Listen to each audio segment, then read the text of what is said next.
ladies and gentlemen, to Sharkpool Gaming's one and only podcast, The Deep End. I'm your host, Shane Walters, and today we're going to be talking about Star Wars Battlefront, or really what to expect from Star Wars Battlefront.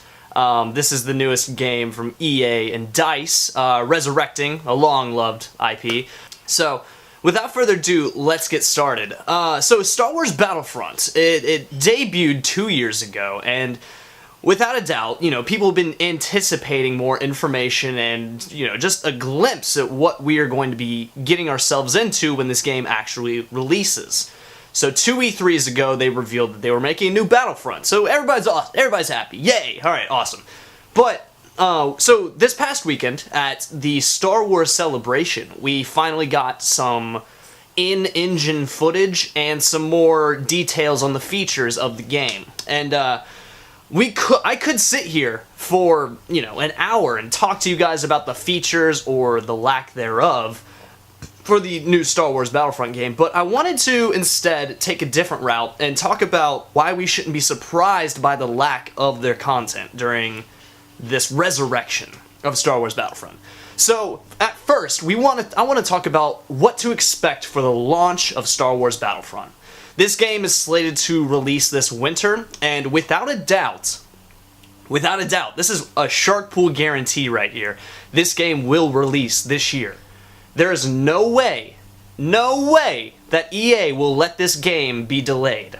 Whether it's broken or not has been yet to be seen, but EA will not let this game be delayed at all. There's a 2-week window before and after the movie where I think that this game is going to be released. So if DICE is not done with this game, EA they won't delay it. This will be another Battlefield 4 if DICE is not done with the game. So I want everyone to just get into the mindset and be prepared. Okay, let's be prepared. Let's not be thrown off like we've always been with the hype and all that good stuff. We need to be prepared for another Battlefield 4, which is so unhealthy, but we need to think that way. So if this game is broken, EA will push it out the door. There is no doubt in my mind. They will not miss this opportunity to release a Star Wars game at the pinnacle of Star Wars excitement in the last decade. So, without a doubt, this is coming out this year. And also, another thing to be prepared for is an extensive DLC plan. Extensive. And when I say extensive, I mean the works. I mean premium editions, day one DLC, pre-order DLC, season passes, etc., etc. We need to be prepared for that as well. Don't expect the vanilla game to be a full, complete ordeal, which is also an unhealthy practice, but this is AAA gaming. So this is what we need to be prepared for. Just what I said is what we need to be prepared for. But let's switch gears. Okay, so we talked about what to expect when this game launches, but I want to talk about why we shouldn't be surprised at these recent revelations of our beloved Battlefront game. Why we shouldn't be surprised that the decisions that EA and DICE have been making. But this is something that I want to talk about the gaming industry as a whole, and not just EA and DICE. We're talking about the gaming industry as a whole right now. So, it's been brought up that this game, there's a 10-year gap between Battlefront 2 and the new one. So there's a 10-year gap of just, progress that has been made, but people were wondering why there's lacking content in a game that is 10 years advanced than its previous game. And something makes a lot of sense that people seem to don't realize, that this is a different industry. The gaming industry has changed. Like, there's been a 10-year difference between when Battlefront 2 launched and this new one is going to launch. So if you think that developers are still making games the same way that they used to, you're sadly mistaking yourself. The status quo of AAA gaming has changed so much. And it's partially, in fact, with the rise of internet connectivity.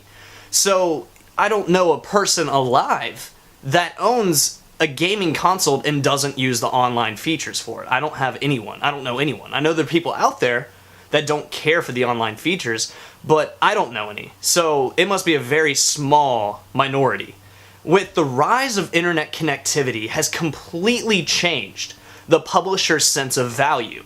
Okay? So when you talk about value, you know, games that were released 10 years ago, like Battlefront 2, that was a sequel to a really good Star Wars game. So they packed it with the content of the first game while building on top of that. So it's confusing to me when people are like, oh, it's missing content. It's just like, this is a game that is being made in our industry right now. Like, they're not going to build a game like they used to 10 years ago. You know, that's not something you should expect. You're being very naive if you think that this new game should have every feature that 2 had. So, like, you know, it's come to a point where in the video game industry, buying the vanilla edition of the game means you're not going to get everything. You're not going to get the full package. And that's upsetting some points, but this is what we have to deal with, you know? The vanilla game is no longer a total package, whether it be, you know, DLC or be season passes or expansions or patches and updates, all that good stuff. The vanilla game is no longer the type of game that you would buy 10 years ago. So with this extensive DLC and day one patches and season pass mentality, it proves that the industry, or AAA gaming as a whole, is getting much more desperate to make their bottom line. They are always, you know, we have to remember these are businesses, so they are getting more and more desperate to make their bottom line. So this is what AAA gaming looks like right now. So let's not act like we're surprised that this game is going to be missing content that's going to be DLC. Guarantee that the Clone Wars are going to be a part of a DLC pack. Don't act surprised. This is the industry that we live in right now, and this is the trends of AAA gaming. You know, Jim Sterling, the Jimquisition, made a really good video about Evolve, and I'll put a annotation right here. You need to go check that out if you want some insight on AAA gaming and, you know, how things are right now. You know, it's a video about Evolve, and we all know how that turned out. So, you know, that's the point. You know, this is AAA gaming right now, and it's getting much more desperate. It's a much more desperate scene than it was 10 years ago. But I wanted to bring up the biggest point of this video. The biggest point that people seem to be forgetting is that this is not a sequel to Battlefront 1 and 2.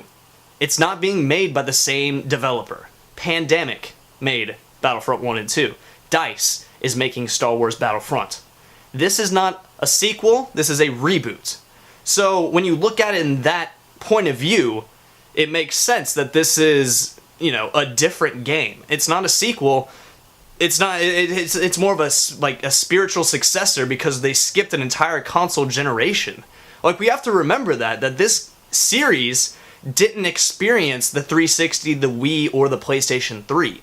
This series hasn't been made in such a long time. So when you look at it from a reboot standpoint, it kind of makes sense that there's missing features and that there's just things that aren't there that were in the previous series. So with the first game of this brand new Battlefront series, I feel like DICE and EA are testing the waters with what works, and hopefully, hoping here, okay, that, you know, this series will go on a while and that they can continue to improve the formula and turn it into something that resembles what it was at its peak. So I wanted to make these points to try to make sense of the details and the missing features and just the whole situation of the Battlefront situation. You know, it's a very beloved IP, so I understand people are going to be very upset, but you have to look at it like how I put it. You have to look at it like a reboot. You have to look at it from our current gaming mentality. We do have a mentality, and their bottom line mentality has affected our consumer mentality, because when they're worried about the money in the DLC, we are worried are we going to get a full game? Are we going to get a broken game? We don't know. It's one of those things that is very frustrating, but it's something we have to deal with. And by no means do I want this game to be bad. I will buy this game. I mean, it's I love Battlefront, so I really would like to see what they can do. And I'm going to give DICE the benefit of the doubt, despite their track record. I am going to give them the benefit of the doubt and hope that they've salvaged something great. And with that, my name is Shane Walters. Thank you guys for watching.